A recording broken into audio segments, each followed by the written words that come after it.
याद भाई की हाल है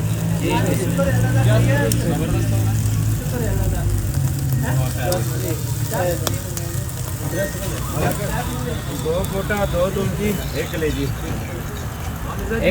दो फोटो दो तुमची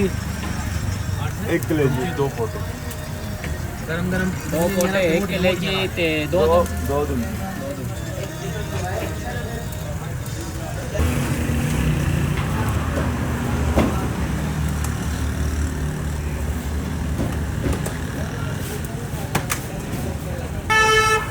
यार सारी काली हो गई